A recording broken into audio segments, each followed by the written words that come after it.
Studying the history of organized crime decade by decade reveals its evolution clearly. Each fall of a mob boss paved the way for another to rise, often amidst chaos.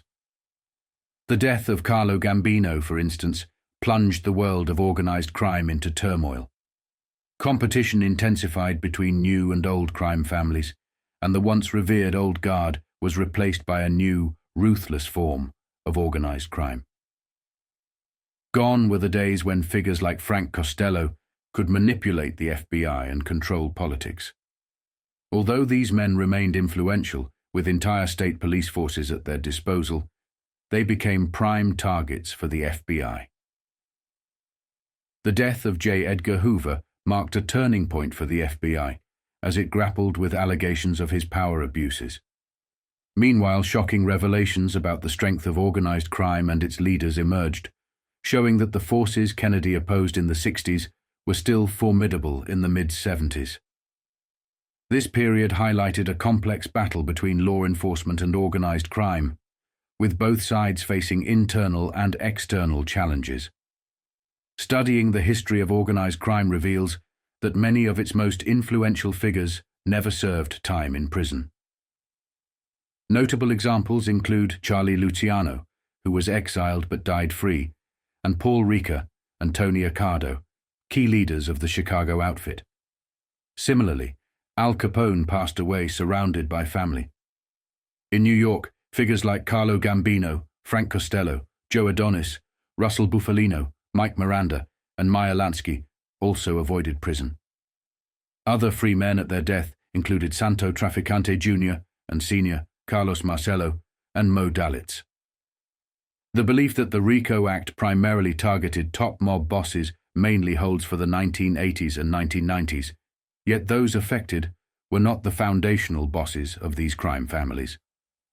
Compared to predecessors like Albert Anastasia and Carlo Gambino, figures like John Gotti seemed less significant. While Vito Genovese did die in jail, many of his contemporaries lived their lives freely. However, the landscape began to shift in the 70s. The entrance of new criminal organizations, including the Russian, Cuban, Black, Colombian, Mexican mafias and the Albanian mob, introduced fierce competition. These groups, some supported by governments, ventured into drugs and gambling, domains traditionally dominated by Italian mobsters. As they recruited new members and seized lucrative opportunities, a battle for control ensued, not just in the streets but also against the media, Washington, and the Justice Department. This multifaceted war hinted at an eventual collapse of the old mafia dominance as organized crime's landscape evolved with these emerging forces. Despite this, by the end of the 70s, these men remained formidable, controlling a billion-dollar empire that was largely fueled by illicit activities. Much of their wealth was not just spent on maintaining their power through corruption and bribery, but also on street-level operations. These crime families were not only powerful and dangerous, but also major players in the narcotics market, particularly with the heroin trade linked to Sicily. It would be just a few years after this period that they would come under the spotlight of law enforcement, targeted by the RICO Act. Decades of gathered intelligence, including surveillance through wiretaps, bugs planted in vehicles, offices, homes, and mob hangouts, would finally be leveraged to bring down some of the top bosses of organized crime. Here is the article in full. The Mafia, big, bad, and booming. It has a sketch of a funeral. It was the funeral of Carlo Gambino. This magazine starts off with one of the coldest crime families in America, the New Orleans Mafia. It states, New Orleans Mafia boss Carlos Marcello has doubled his force of bodyguards and shipped his family to a safe haven out of state. New York, Don Aniello Dellacroce confuses his enemies by sometimes having a look-alike impersonating him public. Jimmy the Weasel Fratiano, a high-level mobster in San Francisco, rarely goes anywhere without two hulking companions. Other mafia chieftains start their cars by remote control just in case bombs are wired to the ignitions. Fear has always been a palpable part of life at the top of the mafia, and almost feudal society, in which men rise by murder and treachery and can never feel secure. But these are days of even greater tension than usual. The crime organization is going through one of its most crucial internal struggles since Prohibition days, when the fight for control led to the bloody Castellamarese War, named for the Sicilian town of Castellammare del Golfo, birthplace of many of the leading thugs. Only when the smoke cleared from that battle and a nationwide commission of mafia dons was set up to coordinate criminal operations did the closed brotherhood begin dominating the American underworld for the first time since it was imported by Sicilian immigrants in the 1860s. The previous turmoil is centered in New York City, where ex-mafia executioner Aniello Dellacroce is struggling with drug king Galante over leadership of the city's 5 crime clans. Mafiosi from coast to coast will look on the winner as the Don with the most respect. The capo di tutti capi, translation, boss of bosses. In a word, the godfather. The loser may wind up dead. The unrest within the mafia reaches far beyond the sidewalks and back alleys of New York. In Chicago, young toughs who are fighting over lucrative jobs in the organization have produced the worst intramural bloodbath since Al Capone seized control in the 30s. The toll since December 1973, 21 dead, observed Peter Vieira, Chief of Justice Department Anti-Mafia Strike Force in the city. There will be more killings. At the same time, mobsters from New York and Chicago are invading California, shouldering aside the state's aging dons and grabbing a large share of the West's lucrative rackets. 2 developments have caused the underworld's upheaval. 1. The last fall of New York. Don Carlo Gambino, who as capo di tutti capi has brought a measure of peace to the nation's mafia families through guile, diplomacy, strong-arm discipline. His elaborate funeral marked the end of an era, for he was the last of the Greybeard's godfathers who dominated the mafia in the 50s and 60s. The others are either in their graves or living in expensive Sunbelt retirement homes in Florida, Arizona, and Palm Springs, California. 2. A revolt by vicious young mobsters outside of New York against many of the remaining mob elders who had been spooked by repeated federal investigations from the 50s until the early 70s for fear of letting in undercover agents. The old dons closed the books in 1965. That is, they stopped admitting new members to keep a low public profile. They put the brakes on their men. To evade wiretaps, they operated furtively from phone booths. Things got so bad that a boss would rather leave his bodyguards at home than go out without a pocket full of change for the phone. The dons also began exchanging messages by courier, which sometimes slowed decision-making so much that routine matters like minor jurisdictional disputes between families could take a month to settle. Hunkering down with holds to the mounting of millions of dollars, the old dons could afford to advise young Turks to wait for their share of the wealth. Be patient.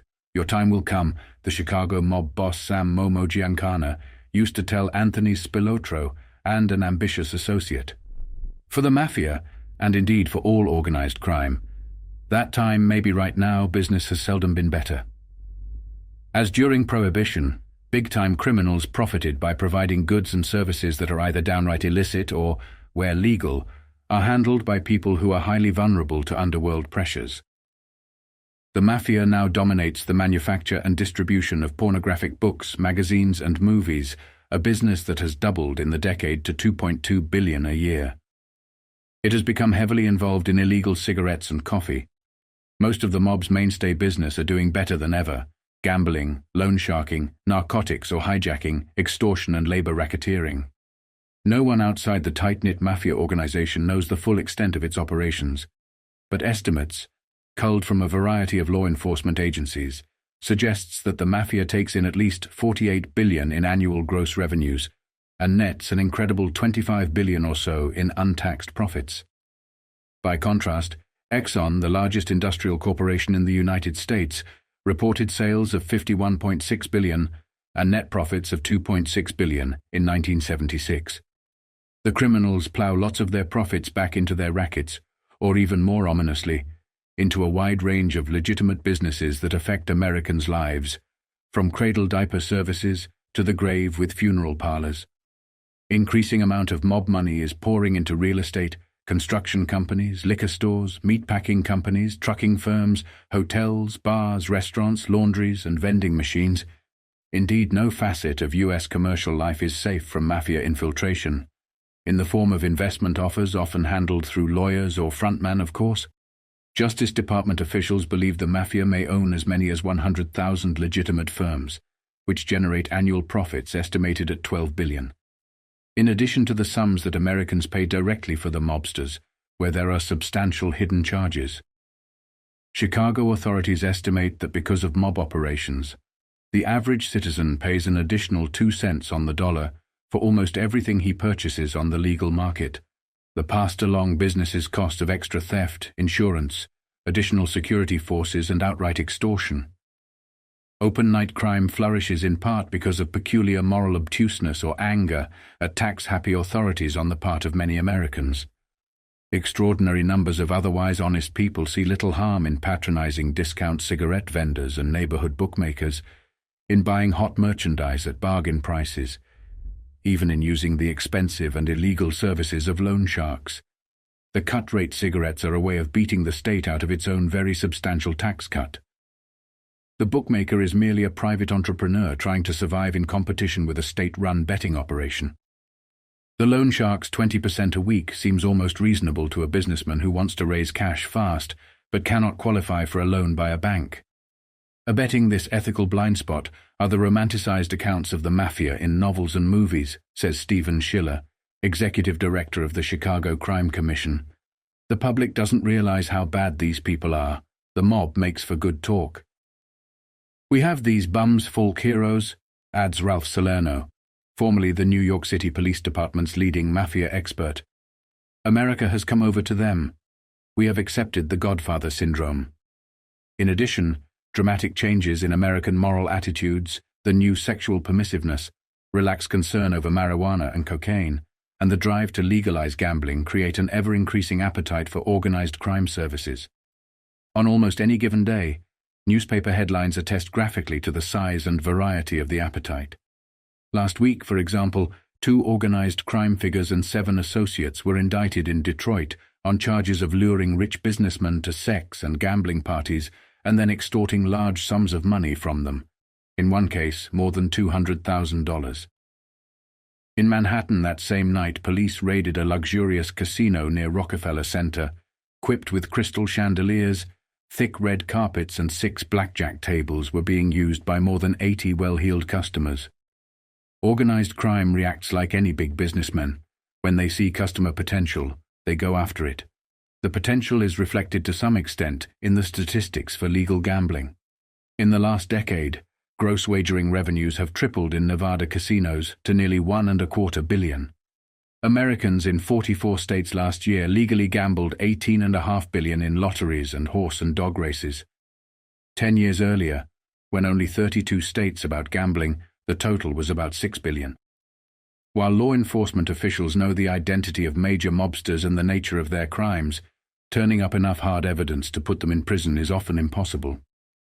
The Mafia's reputation for vengeance frightens many victims, witnesses, and potential informers into not cooperating with authorities. To make matters even easier for the mob, the growing public concern over street violence has prompted city and state police to concentrate less of their limited resources on organized crime. Federal strike forces made up of investigators from several government law enforcement agencies were established as frontline squads in the fight against big-time criminals in 18 cities. But after 10 years of efforts and the expenditure of $800 million, a General Accounting Office study concluded in March that organized crime is still flourishing. Most of the strike forces have been disbanded. Because of abuses, the government has also lost 2 of his best weapons, virtually unrestrained bugging and wiretapping, which once provided 80% of information about mobility's easy access to hoodlums' tax returns. For all its impact on American life, the Mafia is remarkably a small organization. As reckoned by the FBI, the Mafia numbers about 5,000 made men or members. All are of Italian ancestry, most with roots in Sicily, of course. Nationwide, number of mobsters involved in organized crime is far higher and knows no ethnic limits. Rednecks dominate the Georgia underworld. Blacks and Hispanics run most of the rackets in their neighborhoods. Jews, Greeks, Chinese, and other Irish Americans help bring up the totals. Then why does the Mafia attract so much attention? Many Italian Americans complain that the notoriety is excessive and damaging to millions of law-abiding citizens. To assuage their sensibilities, the Justice Department has stopped referring to the Mafia by name.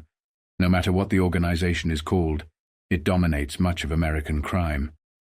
Many non-member gangsters are allied to it, usually kicking back a share of their take to the Dons. Some criminologists estimate that at least 50,000 hoods can be considered confederates of the Mafia. The Mafia is by far the best organized crime group in the United States, and the only one with a national structure. 26 five families, 5 of them in New York City, of from 1 to 2,000 button men or soldiers. The familiar Mafia lore there has become commonplace knowledge through movies and fiction is essentially true. All the made men are bound by a loyalty oath of blood and fire. They are divided into regimes or squads under the command of caporegimes or lieutenants, who in turn take their orders from the clan dons. Years ago, the don was a prince of crime and social arbiter among Italians in his territory. But the breakup of the old Italian neighborhoods has stripped away his social functions and any romanticism that might have surrounded him. Today he is no more than a hoodlum who has reached the top by outwitting, frightening, or killing his rivals. Says Schiller, "We are dealing with brutality and inhumanity beyond belief." The Mafia is overseen nationally, but loosely by the Commission. A dozen or so dons who usually but not always defer to the dominant boss in New York because he controls the most men and rackets. He may not get his hand kissed as often as Marlon Brando and Al Pacino did in the Godfather films, but he is first among equals. Since Carlo Gambino's death, 2 New York dons have been competing for his crown as capo di tutti capi. They are chunky, balding Carmine Galante, 67 years old, who has spent nearly half his life in prison for bootlegging, gambling, narcotics trafficking, extortion, assault, and homicide.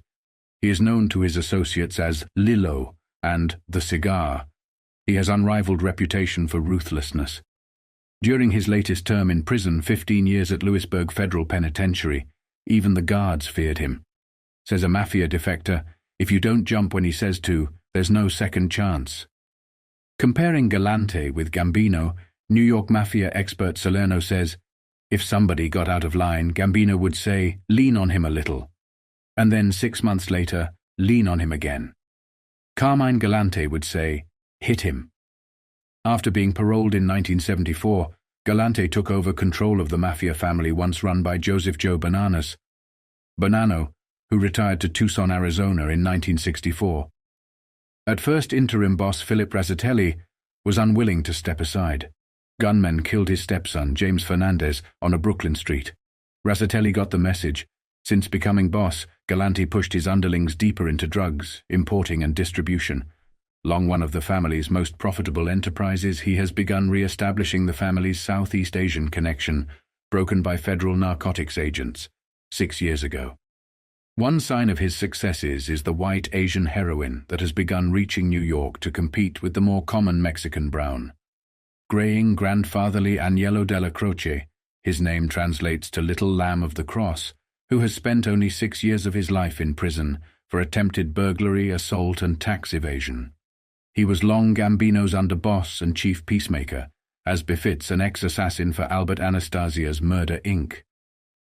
Dellacroce settled disputes between rival clans by direct method, having troublemakers eradicated.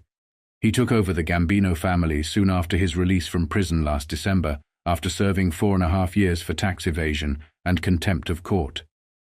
Fond of disguises, Dellacroce sometimes dons a priest's cassock and goes about as Father O'Neill, a play on his often mispronounced first name.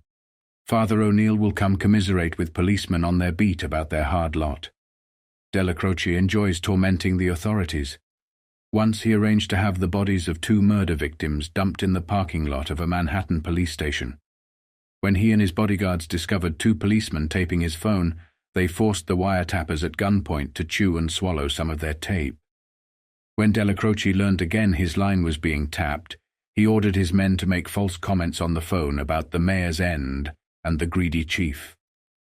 The eavesdroppers soon disconnected the tap. Dellacroce makes his money from loan sharking and gambling. He is now moving his aides and most his muscle into Atlantic City, where legal casino gambling is expected to be the salvation of the moribund resort and possibly the source of a bonanza for the mob.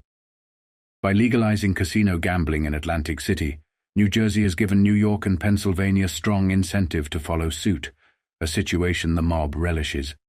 In Atlantic City, Gambino family members were scouting hotels that were up for sale and have invested in some bars and pizza parlors. U.S. Attorney Jonathan Goldstein expects increased mob activity in Atlantic City service industries, line-in supply, liquor distribution and the like. The Gambino men are pushing aside local gangsters who are working for Angelo Bruno, Philadelphia's ailing and unimposing Mafia Don. Had Bruno been stronger, the invasion might not have occurred.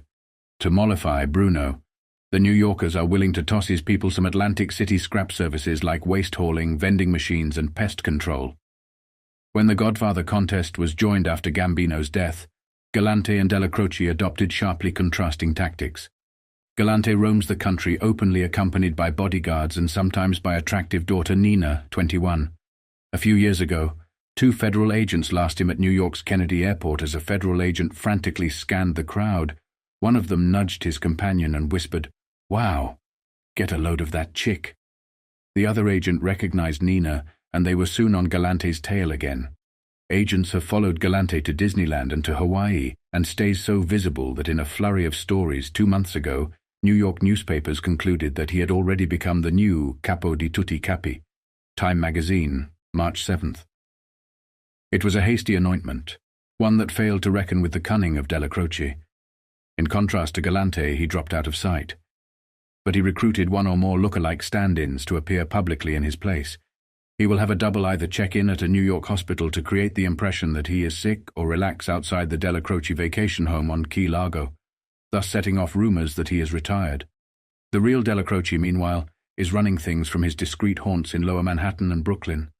Time has learned that Galante-Dellacroce conflict is ranging from Manhattan to Canada. The first casualties were 2 Galante spies discovered among Dellacroce followers.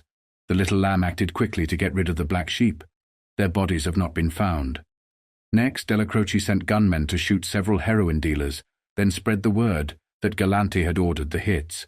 Dellacroce's goal was to disrupt Galante's connections with black narcotics king Leroy Nicky Barnes. Federal agents arrested Barnes on March 16th, confiscating $1 million worth of heroin. He was released on $1 million bail, which he raised by pledging $1.5 million worth of property that he owns in Pontiac, Michigan. The evening that Barnes was arrested, Dellacroce confidant Guido Dolls de Curtis was shot to death on East 28th Street in full view of passers-by and a policeman. The officers arrested a suspect, Canadian Joseph D. Geiger, 26. Some law enforcement officials believe de Curtis was killed because of a private quarrel over gambling rights in the Astoria section of Queens. But Dellacroce was suspicious and sent henchmen to Montreal, an important link to Galante's narcotics networks. The Avengers pushed around several Galante associates but found no proof that he had ordered de Curtis' murder. Besides gunfire, Dellacroce has lost a propaganda fusillade against his rival. He complains to associates that the splashy publicity given to Galante's trips and narcotics deals draws too much attention to the Mafia, and thus is bad for business. Eventually he is expected to argue before the commission that Galante is a troublemaker who cannot do business quietly and is therefore unqualified for Mafia leadership. Galante may have an edge in the quarrel, partly because of his forceful personality. Says New York Police Lieutenant Remo Franceschini, he has people supporting him right across the United States. Dellacroce is a little provincial. His base has always been Little Italy, and I don't think he has the will or the intellect to control a large group of men. Some mobsters have tried to win Galante's favor by turning over their businesses to him at distress sale prices. In one deal he scooped up the betting and loan shark rackets in Pennsylvania Station, which net at least $500,000 a year. Other mobsters, including some nominally under Dellacroce, sold Galante a number of Manhattan sweatshops in which black and Hispanic women, many working at less than $3 an hour, the union scale is close to $5 an hour, stitch garments that are sold in legitimate clothing stores across the country. Authorities estimate the take from one of Galante's new shops at $100,000 a year. Should Galante and Dellacroce destroy each other, waiting in the wings is Anthony, Tony Ducks Corallo, 64, who earned his nickname by beating almost every rap against him, including grand larceny, possession of narcotics and bribery of public officials. Imprisoned for extortion on one of the few occasions when he failed to duck the prosecutors, Corallo lost control of his family to one Andimo Papadio. He regained it last September by arranging with Galante's help for Papadio's murder. A remote candidate to become New York's crime czar is Galante's former boss, Joseph Bonanno. His age, 71, works against his ambitions. So did the murder in February of Frank Bompensiero, who was Bonanno's chief ally on the West Coast and an FBI informer. Bomp was one of the 20 people who have been executed over the past 2 years by professional hitmen armed with silencer equipped with .22 caliber pistols. A different sort of generational struggle is going on in Chicago, where the 250-member mob, known as the Outfit, is still nominally in the hands of Anthony, Big Tuna, Accardo, 71. He spends most of his time at his $126,000 condominium in Palm Springs, leaving day-to-day operations in the hands of underboss Joseph Ayupa, 69, nicknamed Doves, because he once slaughtered hundreds of the birds while hunting in Kansas. But Ayupa's grip is shaky. Some authorities say he has no executive ability, and eager young thugs are on the warpath against the old guard. So far, they have not gone after Accardo or Ayupa, but have settled for promotion by gunfire to the outfit's middle and upper echelons. A few of the war's 21 victims over the past 3 years have been police informants and potential prosecution witnesses, but most have been mobsters. Among those killed were Sam Giancana, who abdicated as the outfit's leader in 1965, and Richard Kane, an ex-cop who served as a top aide to Giancana. The latest to die was top triggerman Charles Chuck Nicoletti, 62, an Accardo protégé. He caught 338. Cal slugs in the head on March 29 while sitting in his blue Oldsmobile sedan outside the Golden Horns restaurant in suburban Northlake. For good measure, the assassins firebombed his car. Among the Chicago mob's rising stars is James Turk Torello, 46, a native of Cicero, Al Capone's old base. According to the FBI, Torello did so well as an executioner for Giancana that he was given several West Side bookmaking rings in the early 60s. Moving swiftly into other neighborhoods, Torello now supervises all of the outfit's gambling operations. He lives modestly in Cicero with his wife, Doodles. Torello revels in the sadistic side of his work. An FBI wiretap once recorded him plotting in Miami to murder a Chicago union boss by taking him out to sea in a powerboat, slitting his throat, chopping up his body and feeding the pieces to the sharks. The FBI intervened. Another FBI wiretap overheard Torello telling how he had hung William Jackson, a 350-pound loan shark, on a meat hook and tortured him with an electric prod.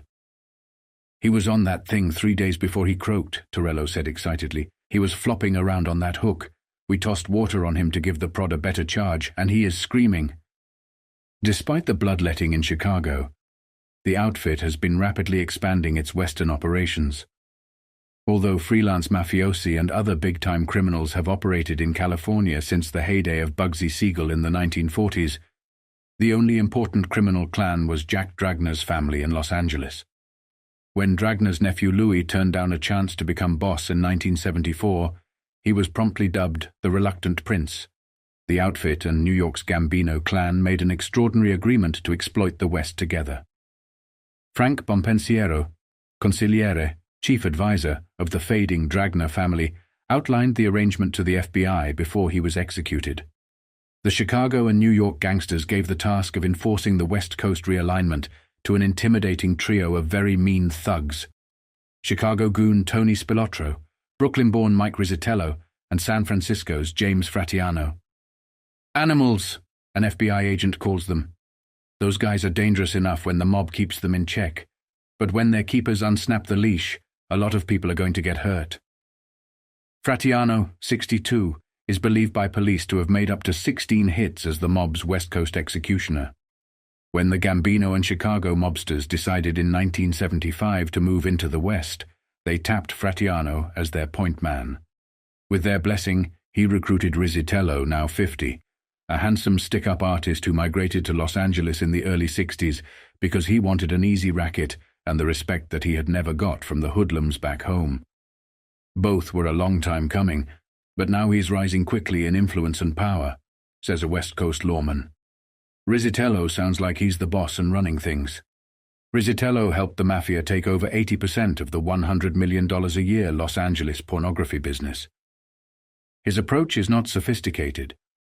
In January, for example, he extracted $20,000 from a porno film company simply by proclaiming, "Los Angeles is our town.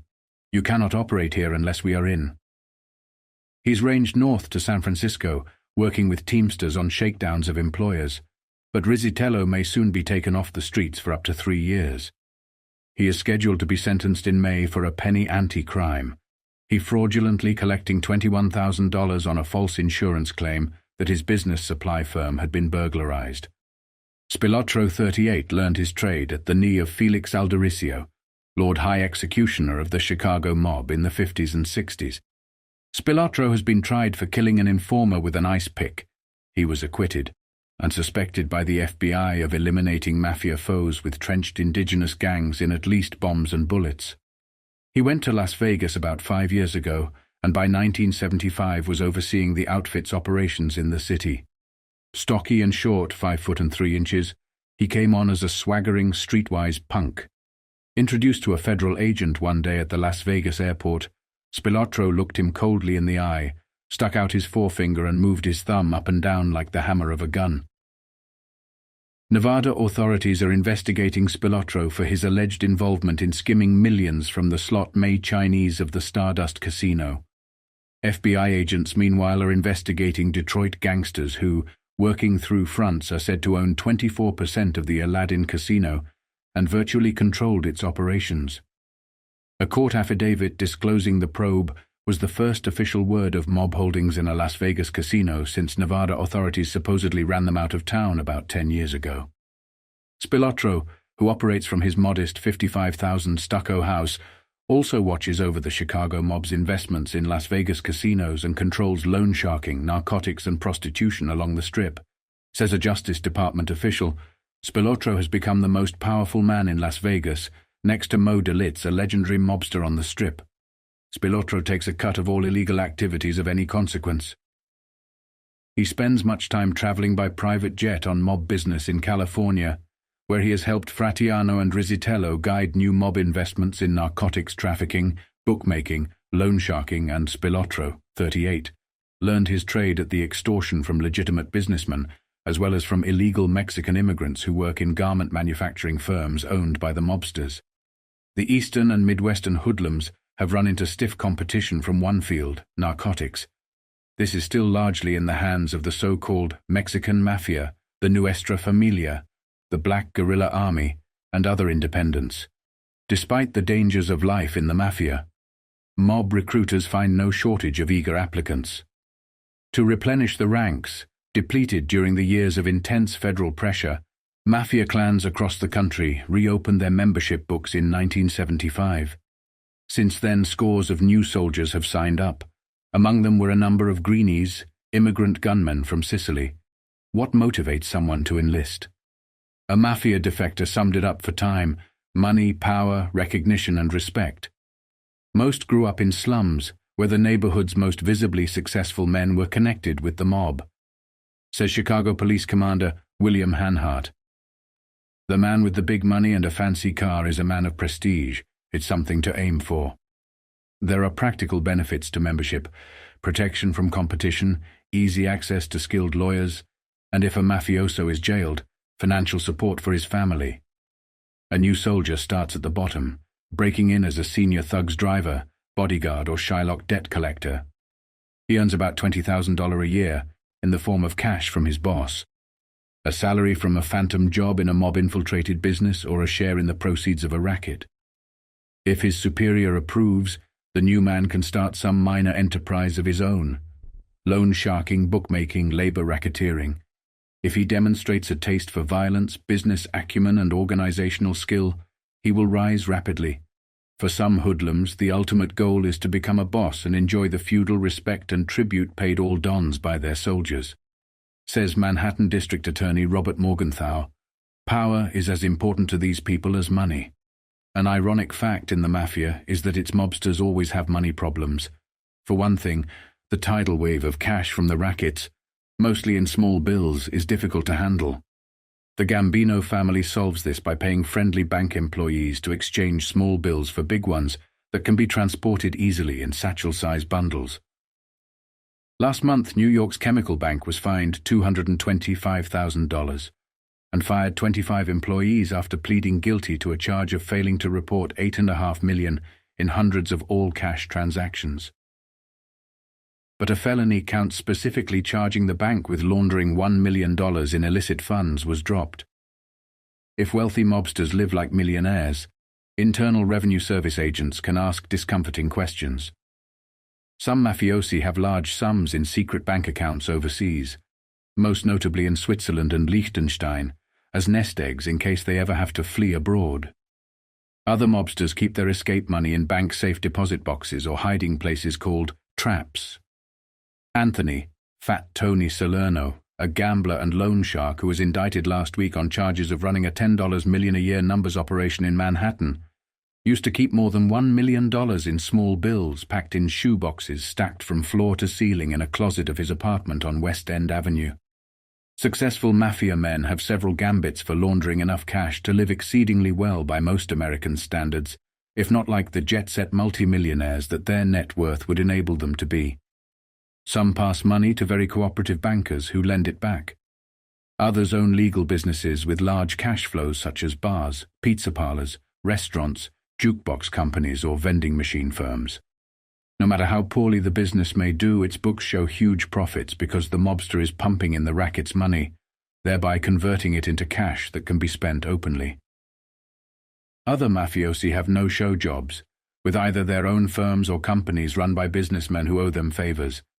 They are paid large salaries with money that originally came from rackets.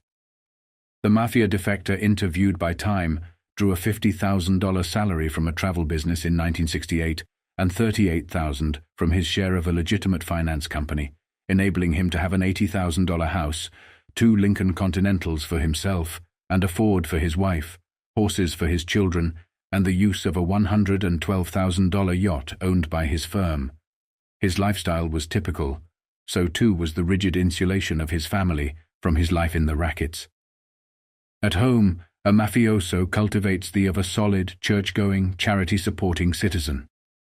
On the job, he keeps up a flashy front by wining and dining associates at expensive restaurants and resorts. Nearly every important mob figure sports a well-kept mistress at gangster affairs. The dichotomy of mafia life was nowhere seen better than at a flashy Manhattan restaurant where mobsters used to entertain their wives and children on Sunday afternoons and return in the evening with their girlfriends. For all their wash-day efforts, top mafiosi can never launder more than a fraction of their illegal earnings. Thus, a valued member of each clan is the money mover, who specializes in finding ways of putting mob money to work.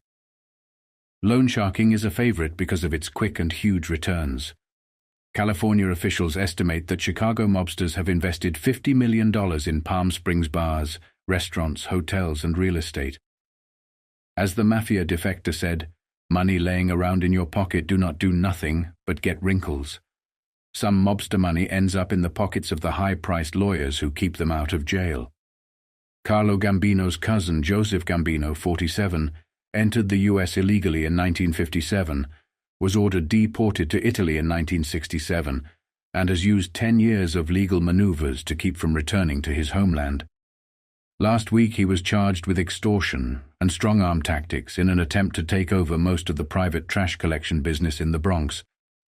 Although several notorious gangsters are being prosecuted, pressure on organized crime has eased considerably in the past few years because of disarray among federal law enforcement agencies, notably the FBI, IRS, and Drug Enforcement Administration.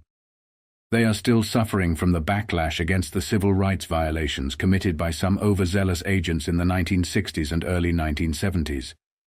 In addition, the FBI has not yet settled down from the inevitable turmoil that followed the death of Director J. Edgar Hoover in 1972. Its parent, the Justice Department, has been disoriented by a revolving door at the top.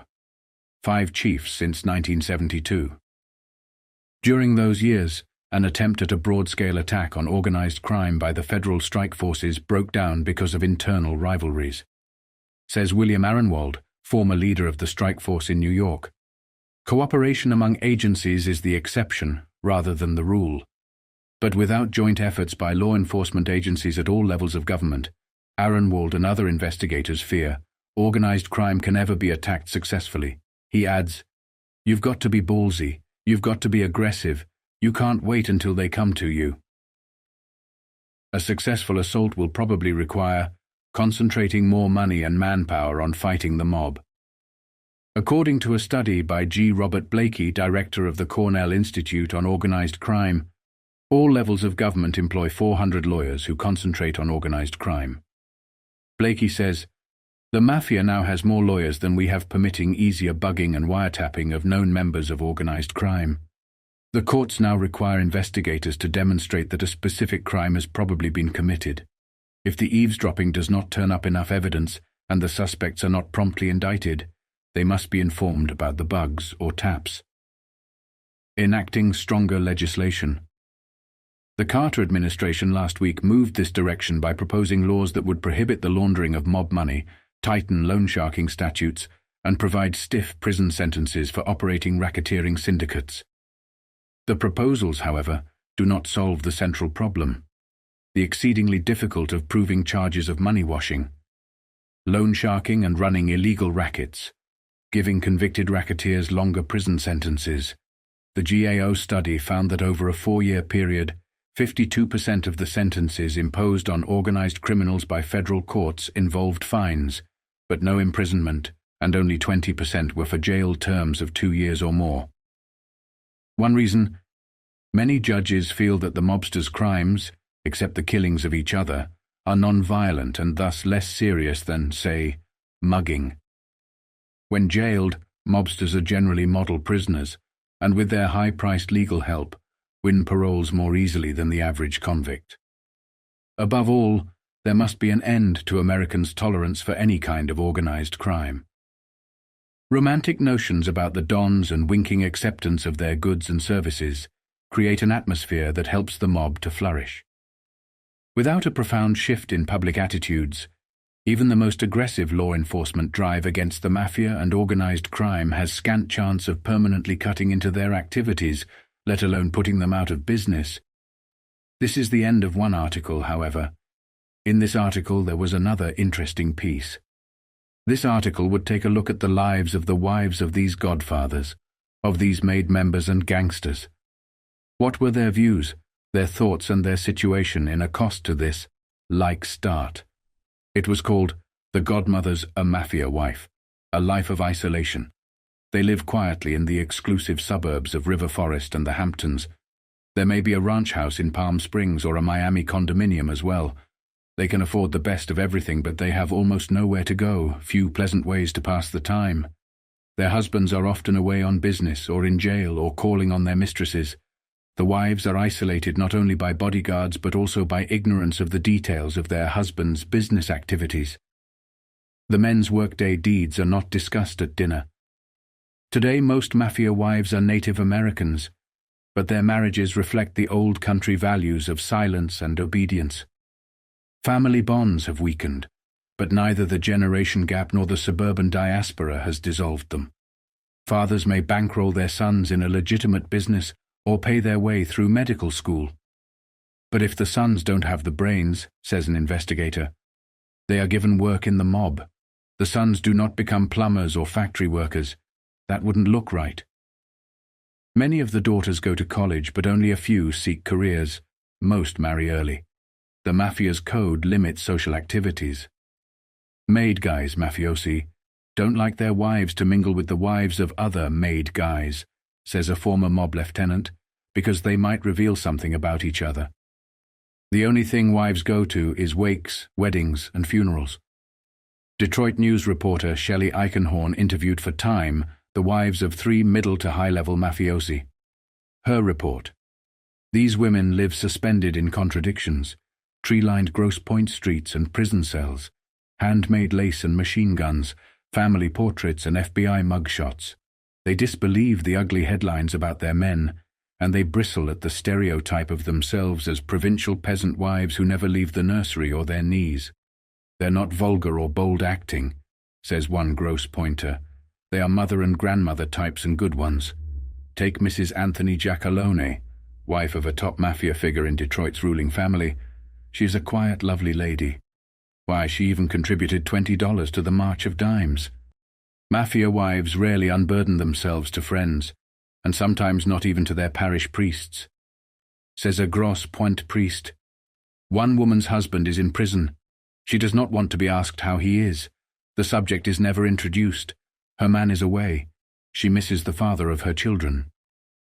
When Mass is over, one top-ranking mafia wife returns home, where a plaque proclaims her Madonna of the Kitchen. A housekeeper is here today only because the wife is ill. She makes a point of saying that she cares for her own house. It is a matter of pride. "We live a quiet life.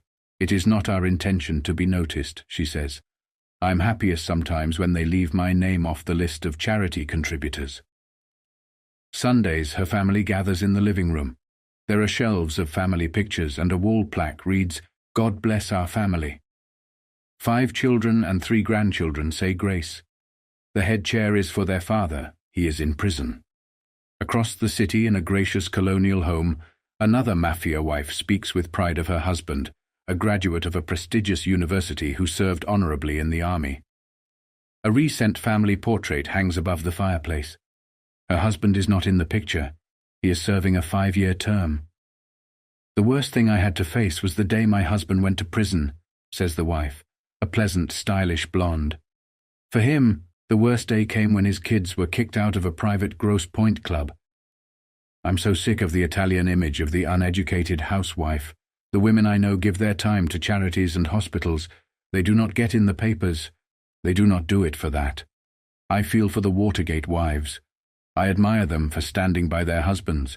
I uphold that. They have taken my husband out of my home for no reason. Others are murderers, and they walk the streets.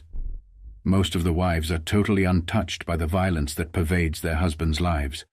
Not Jean Randazzo. Her husband Frank and 2 other men were shot to death last summer in the basement of the Randazzo's modest home on the east side of Detroit. The gunman, a government-in-the-ground former named Ernie Kanakis, was acquitted of self-defense. He told a jury that the others had tried to kill him with ice picks. "Life is nothing," says Jean. "Life is a vaporous smoke." On the night Frank was killed, he said, "Don't cook, we'll go out to dinner." He took a shower like he always did, and we went to dinner with my son and daughter. After dinner, about 8:45 p.m., Frank said he had to see someone who was buying our '74 Cadillac. He said to wait for him at the Golden Coach restaurant. When he did not come back by 10 p.m., my son said, "If I know Dad, he fell asleep in front of the TV set." So we went home. I could not get in my own house because of the police and the neighbors. The bodies were still in the basement. I had to move in with my mother for 3 days while the police cleaned up. In the Randazzo parlor, red and white checkered bows brightened dried flower arrangements left over from Frank Randazzo's funeral. "We were married 37 years, says Mrs. Randazzo, wiping tears from behind black-rimmed glasses. "Before you know it, it's goodbye." This article covered the history of organized crime during the 70s. It went through huge changes and detailed the rise of men like Anthony Spilotro. He shows us the detailed war between Dellacroce as well as Galante. Thank you for listening. My documentary on Lucky Luciano is coming alone. It would help my channel a lot if you could like, subscribe and follow.